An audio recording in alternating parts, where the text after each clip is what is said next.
forget COVID just for a minute and set Partygate aside. Something much bigger is going on out there, and it's about how you are taxed and governed, and by whom. It's about how our democracy works or doesn't. We all face a huge choice in probably just a couple of years. Post-COVID, post-lockdowns, post-tax rises, amid inflation and amid economic recovery, or still stuck in a cost-of-living crisis. Do you want a Tory government or a Labour government? In many respects, that's the easy bit. And I'm not going to bang on about the Tories today.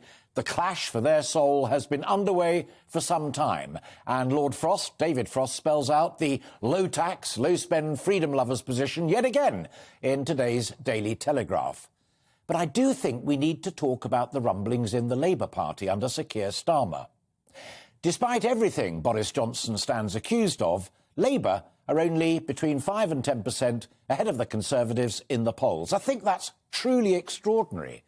But what really got me thinking were the reports last week that Labour and the Lib Dems are already cozying up ahead of that next general election. You'd have thought Labour would be bullish, onward to outright victory. Instead, it seems the best that they think they can get is a hung parliament, no overall winner, and perhaps a coalition with the Lib Dems, even the SNP. Despite everything Starmer is doing to take back the soul of his party from the lefty aberration of the Corbyn years, it isn't winning you over overwhelmingly. Then there's the attack from the left, inside and outside the Labour Party. They say he's just creating a Tory light party.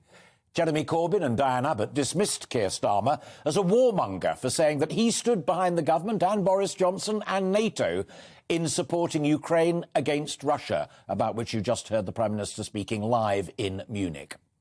And putting the big unions in their place and calling Labour the party of business, well, that was just a red rag to a red bull. So, what's really going on, and why does it matter to you? I thought I'd ask some friends of mine and some people I really admire. Professor Sir John Curtis of Strathclyde University is, as I always say, the number cruncher's number cruncher. The Labour MP Lloyd Russell Moyle is on Labour's left and is pro-Brexit. And Baroness Claire Fox, a former hardline lefty herself, and now the free spirit libertarian head of the Institute of Ideas. And there's one other.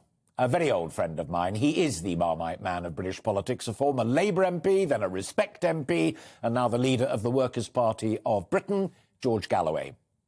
He tells me, amongst many things, that Brits will never vote for full-blooded socialism. But he does have a cunning plan. Lively, provocative, reflective. It's just two chaps who've lived this territory for half a century, chewing the cud. And don't give up because you think he is a lefty twit. He may be many things, but that is not one of them.